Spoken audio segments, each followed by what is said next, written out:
What's up, everybody? What's up, everybody? Checking in once again with the different things and the different ponderings that I have in my mind. So this video is specifically about Christian married couples. You know, if you're married and you align yourself with the Christian faith, this video is really addressing that. And how Christian married folk are dropping the ball as far as messaging goes. And I'll explain. So I was watching a podcast, a Christian themed or based podcast, and they were reviewing Dietrich Haddon's interview on the Breakfast Club. And of course, what came up in the video, or what came up in a conversation with the Breakfast Club, was the video of Dietrich Haddon and his wife dancing on each other. You know, she was twerking, they bumping and grinding. You know, very provocative, I guess you could say. And you know, and the big controversy that stirred up because of it. Now, for me, I mean, I'm indifferent to stuff like that. It's a husband and wife. You know, it's not like she's off twerking by herself or anything like that. You know, that's a husband and wife enjoying each other. Now, of course, the question comes into, you know, a person of his stature, a gospel artist, a pastor, is that appropriate for people representing God?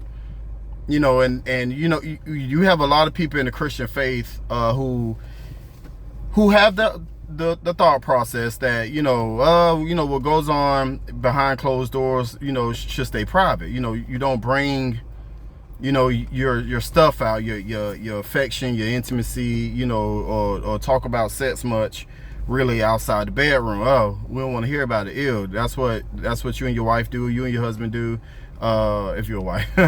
Behind closed doors, that's your business. But my thing, to me, there's a fallacy with that thought process. There's a fallacy behind it because, you know, in our faith, the people who should be having sex, the people who should be sexual towards each other, are the married folk. You know, that's the institution that's ordained for. But Christians, just speaking in general, Christians by and large are so squeamish and hush mouth about it, and you know, and that has allowed the world to take the lead in own the narrative of sex. You know, nobody's saying to be vulgar or graphic or, you know, to tell every intimate detail of how you all, you know, interact with one another, but we can't be bashful that it's going on. We can't be bashful that we enjoy it. Like, that's why you're married. That's one of the benefits of being married, is to be able to enjoy each other in a sexual way, to enjoy each other in a pleasurable way. And that in turn doesn't mean that when you're out in public that you know, you act in a way that make us question if you really even like each other. You know, for all the controversy that came with Dietrich Haddon and his wife, how they were dancing on each other, it may not be your cup of tea, and that's fine. You know, we all have our ways of how we like to carry ourselves in public and stuff like that. That may not be for you, but let's flip it on the other side. What if, seeing how that husband and wife interact with one another, how that husband and wife enjoy each other, how that husband and wife seem to really like each other, love each other, desire each other, inspire somebody, a single person, then now that single person says, dang, you know, when I get me a spouse, I want to be just like them. I want to be all into each other just like them. You know, and that's what I feel like a married couple should do. Because right now, because the world has a narrative, right now the narrative is there's not really a benefit to getting married, because right now the narrative is once you get married, sex stops. that's a failure on married people's part. That's a failure on Christian married people's part. We supposed to be the light of the world. We supposed to be, drawing people to live a holy and righteous life.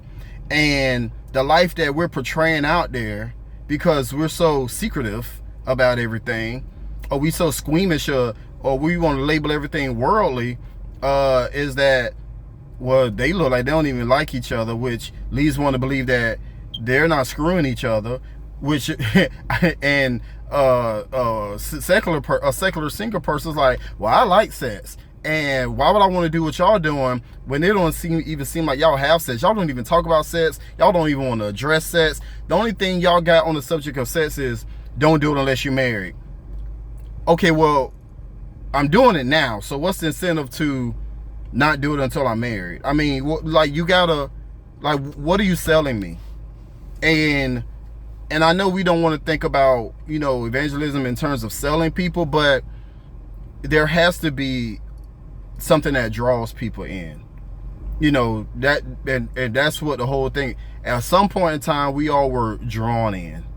And just something as, frankly, as natural as sex, there's so much taboo about it, it's not drawing anybody in. And then when you see a husband and wife openly, they could be kissing, they could be at the grocery store, and I've seen stuff where at the grocery store, and they have each other's hand in the back pocket of each other, caressing each other butt, whatever the case be. That's a husband and wife enjoying being husband and wife, reaping the benefits of being husband and wife.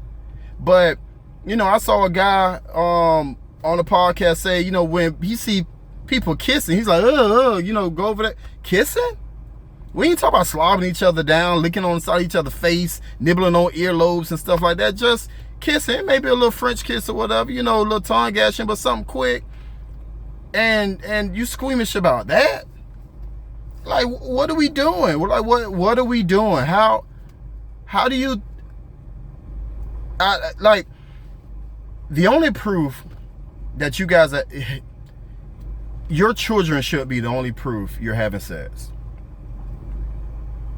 Your children shouldn't be the only proof that you two have sex. I'm sorry. When people, a goal of mine is that when people see me and my wife and how we interact with one another, and there's a glisten in each other's eye towards one another, just how we flirtatious with one another, it should be telltale signs that those two are hunching. It should be a telltale sign. It should be clear as day. Those two hunching. Even when you out in the world, and even if the threat of temptation of adultery comes about, if a woman approached me, she would have to know that if you call yourself, I'm a married man, and you say, I want him anyway. I'm gonna see what I can do with him anyway. You're gonna know off top that there isn't a lack there. You can see it on us. Like, well, they obviously hunching, so he won't be into me, or I can't persuade him through a lack of sex, because it's clear that we have sex. It ain't gotta be nothing vulgar. People think sex, so people think being open displays of affection is all about being vulgar, and it's not. I agree, it's a time and place for everything.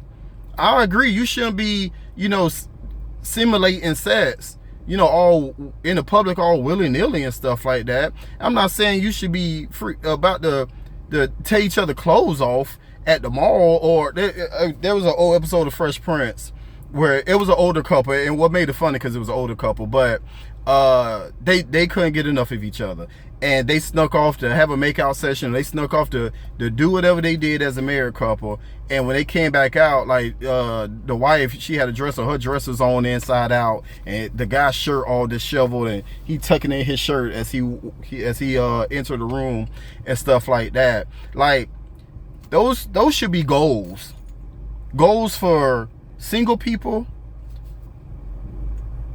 Christian or secular, those should be goals. I want to get married and have that. I want to be married and be that crazy about somebody that is clear. That is clear. That's the reward for living right. That's the reward for doing this marriage thing right. That's the reward for abstaining, not giving in to fornication, because the reward is when I get married, we can be free to unleash ourselves. We can be free to have each other how we want to have each other. But because the church folk don't want to talk about it, you've left the world to talk about it. You let the world have the narrative. Now, that's why there's all this this romanticism with just free love, free sex, no unattached intercourse. One of the hesitancies of getting married is the fear that sex stops when you get married, because of the mindset or whatever y'all do behind closed doors. That's your business. You keep that private. You keep that private. So now nobody even knows married people have sex. Now people think married people don't have sex.